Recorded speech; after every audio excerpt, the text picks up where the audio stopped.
Part 1. You will hear a woman who is caring for her elderly mother talking to a friend. First, you have some time to look at questions 1 to 4.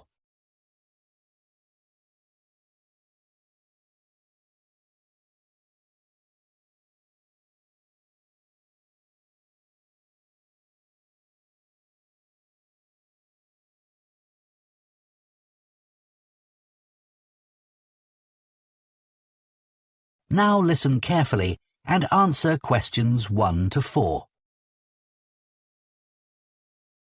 It's really good to see you, Tom. Since I had to give up work, I feel I'm losing touch with my friends and colleagues. We really miss you in the office. We were all so sorry you had to leave. But you must be relieved to have more time to look after your mother. How is she? Well, she's very cheerful, but she needs a lot of help.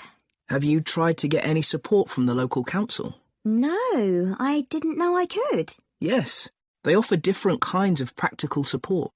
They realise that carers sometimes need time for all the other responsibilities they have, apart from the person they're caring for, and also that they sometimes need a break. Absolutely. OK, so tell me more. How do I go about getting this support? Well, you'd have to have an assessment of your mother's needs. That means someone would come round and talk to you about the situation and what you need. So, for a start, they'd want to know the amount of time you spend looking after your mother every day. OK. Then they'll probably ask you what sorts of tasks you do for your mother during the day. Things like if she needs help with getting dressed, for example. Right, I help her with that. And also I help her get into the shower in the morning. Yes, that sort of thing. They'll probably ask you if you do the shopping for her and help her at mealtimes, and whether she can cope using money. Yes, that's becoming a bit of a problem. She used to be very good at it, but not anymore. Before you hear the rest of the conversation, you have some time to look at questions 5 to 10.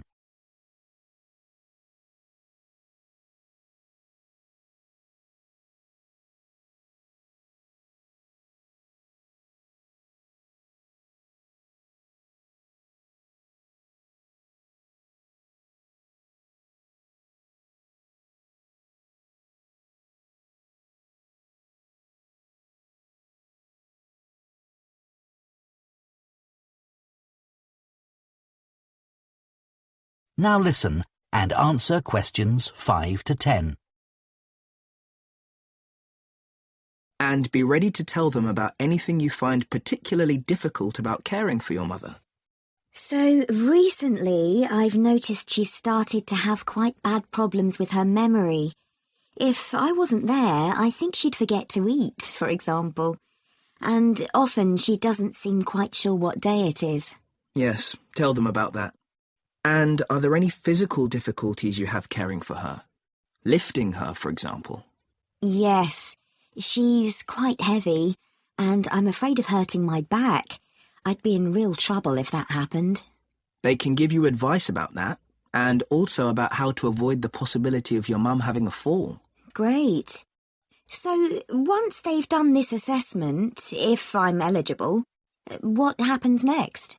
Well, they might support you financially. So they might help you with transport costs, like if you have to get a taxi to take your mother for an appointment, for example. I usually drive her myself, actually. So, could I claim for the petrol? You could. And you can claim for the insurance too. Oh, right. And if you need help with the housework, they can arrange for someone to come along once or twice a week. And one other thing. I hope you don't mind me saying this, but it's important you look after yourself. And it seems to me you're under quite a bit of stress. I am, yes. Well, tell the council, because they may be able to give you some advice on how to minimise it. Really? Though, actually, I feel so much better having talked to you. I'll get in touch with the council straight away. Now, shall we go for coffee or something? That is the end of part 1. You now have 1 minute to check your answers to part 1.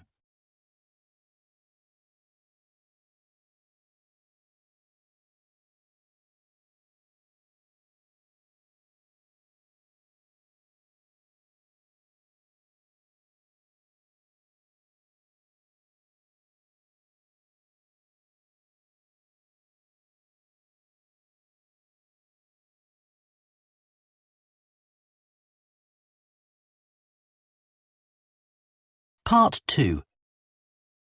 You will hear a man who works for Elmley Town Council talking to some people who want to join the small town's volunteer scheme. First, you have some time to look at questions 11 to 16.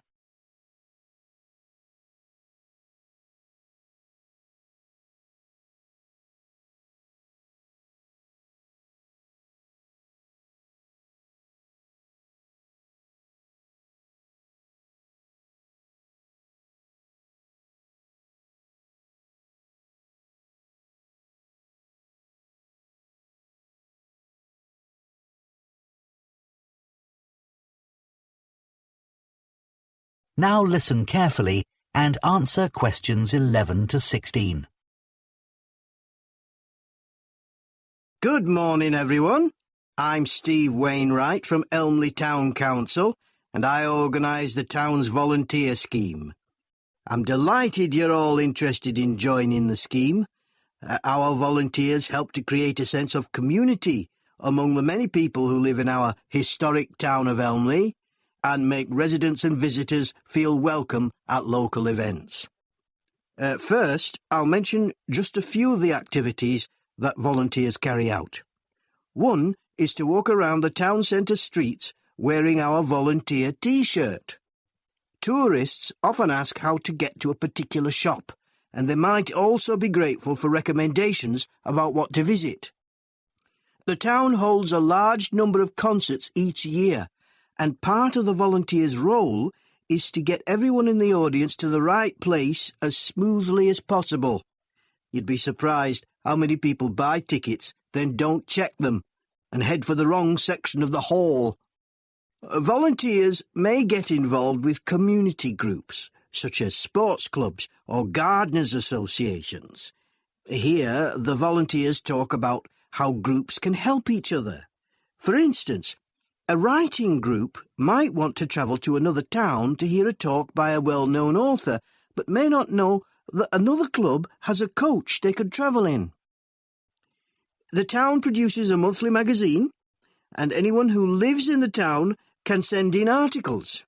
It's free to residents and is paid for by local businesses. That's the responsibility of the council's advertising department. We depend on volunteers, though, to find out what people think of events they've attended, and any suggestions they have for the future. The volunteers then send a summary to the editors. There are a number of clubs for retired people, and every year the council arranges lunch for all the members. The volunteers welcome the guests, and when everyone's sitting down and relaxing after the meal, some volunteers put on a show. Usually around half an hour of songs and short plays. The club members really welcome the chance to chat to the volunteers at these events. The town council has a website, of course, and volunteers are asked to help by making sure residents know about it. It's updated every day with information about future activities, and we want as many people as possible to use it. Before you hear the rest of the talk, you have some time to look at questions 17 to 20.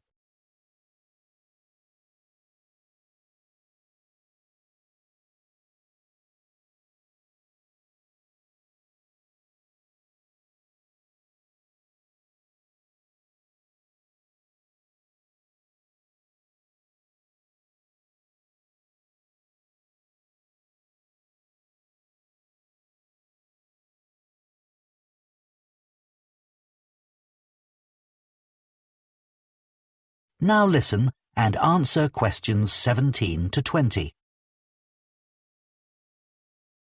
OK, now you know some of the things our volunteers do, I'll go on to some practical matters. As you probably know, the town arranges 3 major festivals every year, and they all depend on a large number of volunteers. The book festival lasts 3 days and uses several venues which all need volunteers. More are needed for the music festival because that lasts a whole week, and even more help is required for the science festival, even though it's only 2 days long. It involves quite a lot of venues, though. It's a good idea to help at the festival you're most interested in, because you can attend most of the events for free.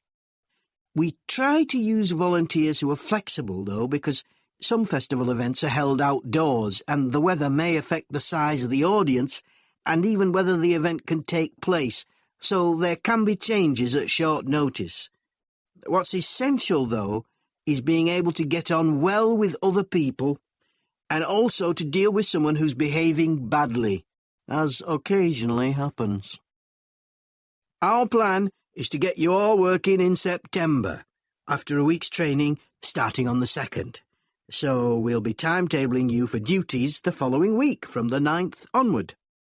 Later, in the week beginning September 23rd, we have a chat with each of you to find out how you feel about being a volunteer and what extra support you need. As a thank you to the volunteers, we arrange an annual event. In recent years, we've had a party in the town hall, and last year, a barbecue in Chamber Park. Our forthcoming event is a trip along the canal from here to Dewhurst and back. It's on Saturday, September the 28th, and if you'd like to attend, you can sign up once you start work. Now, this is the Volunteers T-shirt. That is the end of Part 2. You now have 30 seconds to check your answers to Part 2.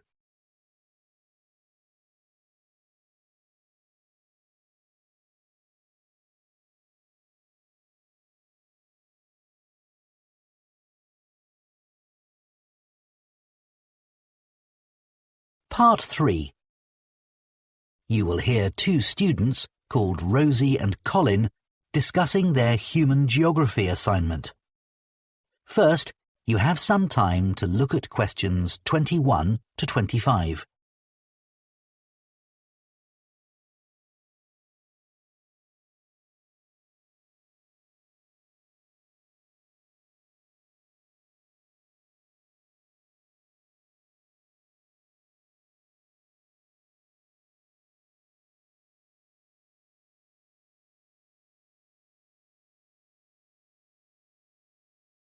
Now listen carefully and answer questions 21 to 25. Colin, I'm really struggling to think of a topic for our human geography assignment. Me too, Rosie. I'll tell you what, let's think about the different aspects of human geography and see if we can narrow the topic down a bit to help us decide. OK, so one aspect is population. That would be all about population density and migration and so on. Lots of facts and statistics. Maybe a bit boring? Yeah, but quite straightforward to find on the internet. Suppose so. How about health? I'd never thought about the links between that and geography until Professor Lee gave us that lecture on cholera. How in the 19th century, a physician used street plans and plans of water supplies to find the source of a cholera epidemic. Yes, fascinating, wasn't it? Or we could do something more general, like economies. So how financial and commercial factors are linked to the physical environment? Yeah. I thought that had been taken off the syllabus for this year. Has it? I'm not sure, but it might be best to avoid it. OK. Maybe we could do something on culture. We had that lecture about culture and geography last week. I didn't get much out of that. It was all so general, and the lecturer didn't give any useful examples. Yeah, I hardly took any notes. It didn't seem worth it. Me neither. We could focus on poverty. That's something that's a global problem. The trouble is, Dr. Lee was saying, that you have to be careful with some of the figures relating to poverty. They're sometimes deliberately manipulated. You mean the information gets changed for political reasons? That sort of thing, yes. Before you hear the rest of the discussion, you have some time to look at questions 26 to 30.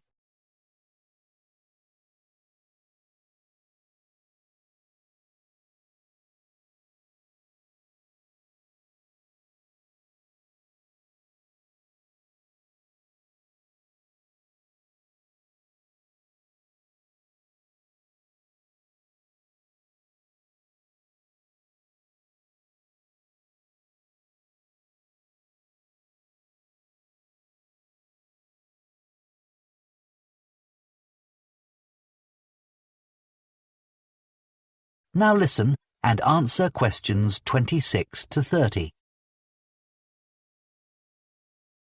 So what are we going to do our assignment on? I'll tell you what, one of the possibilities we haven't discussed is urbanisation. And now over half the world's population lives in cities. That's really important. OK, good idea, Rosie. Let's do that. I love living in a big city, but of course there are problems. Things like theft and robbery? Yes, but where I come from, that's linked to another more serious issue, which is that a lot of people don't have jobs. That's getting worse and worse. And we also still have quite a lot of people who are homeless, though that's not quite so bad as it was. It'd be nice to talk about some positive developments, like some of the new developments on the outskirts of cities. Yeah, they've opened some massive new shopping centres outside my city. Yeah, the same with mine, but it's meant a lot of the shops in the city centre are closing down. But the outskirts are ideal for buildings that need a lot of space, like for conferences. They've opened a couple of big ones. Yes, we've got some too. It'd be nicer to have more facilities for things like football too, but that's not happening where I live. Same in my area. We could include something about developing disused industrial sites. It seems like a good idea because you're not doing any harm to the natural environment. Yeah, but aren't the buildings architecturally significant? Not really. And what people forget is that they often used quite dangerous materials, chemicals and things, which haven't been properly cleared away, so the whole site has to be made safe. That can't be cheap, and I bet it's often not budgeted for. You're right. Have you read about Masdar City? In Abu Dhabi? Yes. It was designed to be a green city, wasn't it? That might be a good example of a city which set out to depend entirely on renewable energy. Yes, we should say something about that. It was designed to be totally pedestrianised too, wasn't it? With the transport underground. Yes, and they had big plans for recycling to reduce waste to the lowest possible level. But let's stick to talking about power sources. Then there's that eco-town in England, Green Hill Abbots. It set out to conform to the usual principles, sustainability and so on. A lot of people were against it at first. They said the plans were unrealistic. I'm not sure how far they've got with it. I'll check. Right. So it looks as if we have a sort of plan, and we can work from... That is the end of part 3. You now have 30 seconds to check your answers to part 3.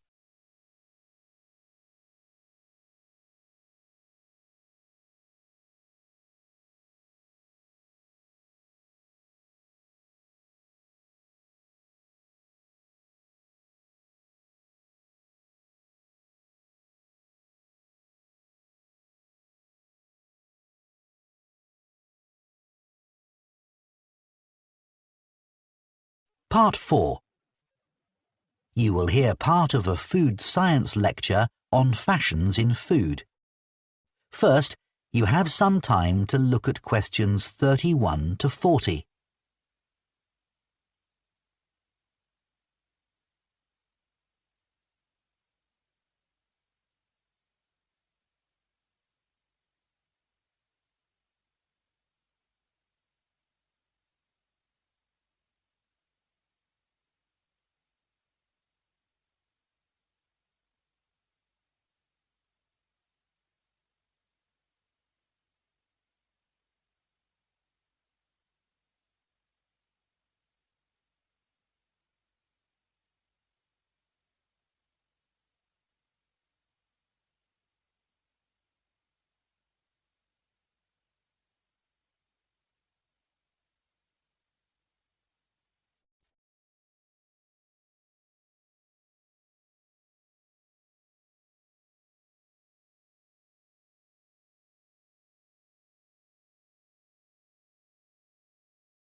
Now listen carefully and answer questions 31 to 40.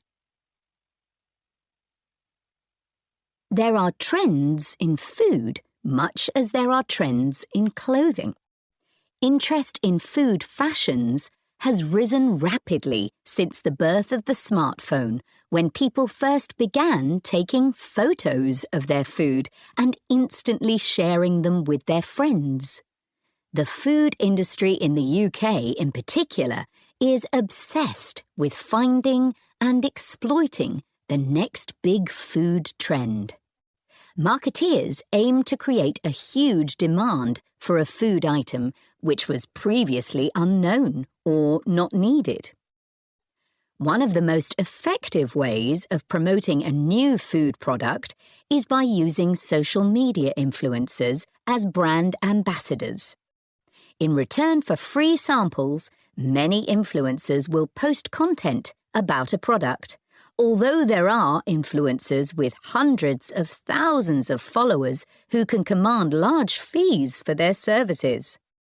Companies which sell vegan produce were pioneers in being able to increase sales really quickly in this way. For a food item to become really popular, it has to be readily available. So supermarkets have a role to play in creating a new food trend. They have dedicated teams closely following which new products or ingredients are trending on social media and are particularly interested in what well-known chefs are putting on their menus.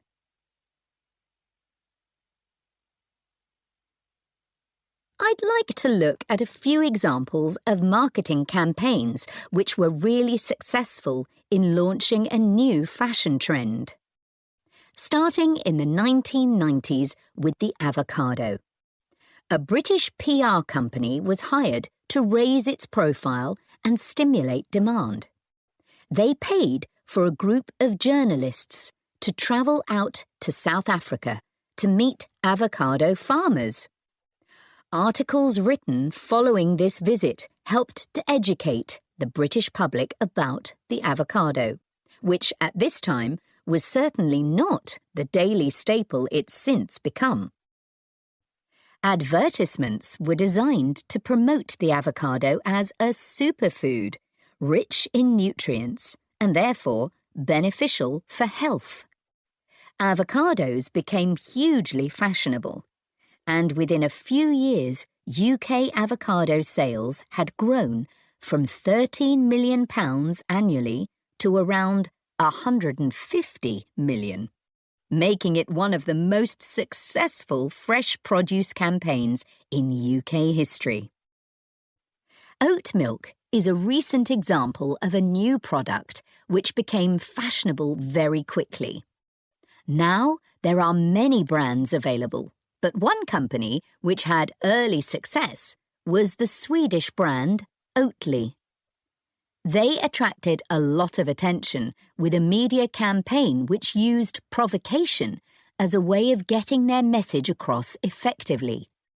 The fact that this campaign aggravated competitors producing milk from dairy cows was seen as a plus, as it helped to make oat milk seem cool. In the USA, the brand decided against a big retail launch in favour of getting the product into coffee chains, which removed the need for a big advertising budget. This proved far more effective than offering samples in supermarkets. Oat milk had an advantage over other alternative milk products, such as almond milk. Many consumers prefer it because it has less of an impact on the environment. It requires significantly less water to produce than other alternative milk products, and it also has a relatively low carbon footprint. Norwegian skrei, a rarely available seasonal fish delicacy, otherwise known as Arctic cod, is now found on the menus of Michelin-starred restaurants throughout Europe. The demand for skrei has been used by a food marketing agency to build the reputation of Norway's fisheries in general. Marketing surveys have shown that a significant number of shoppers now associate Norway with excellent seafood. Food trends can be considered a good thing in some ways, as they can benefit farmers and food producers enormously. The public can also be encouraged to buy things which are more sustainably produced. But ethical concerns have been raised about the effects a surge in demand can cause. Quinoa is a classic example. This plant is native to Peru, and when demand peaked some years ago, the price soared, making it unaffordable for local people. While the popularity of quinoa has benefited farmers financially, there have been other negative consequences. As demand grew, farmers began working the land all year round in order to produce more quinoa. One issue has been that the fertility of the soil decreased dramatically, which could potentially lead to desertification in some areas. Another example would be the case of... That is the end of Part 4. You now have 1 minute to check your answers to Part 4.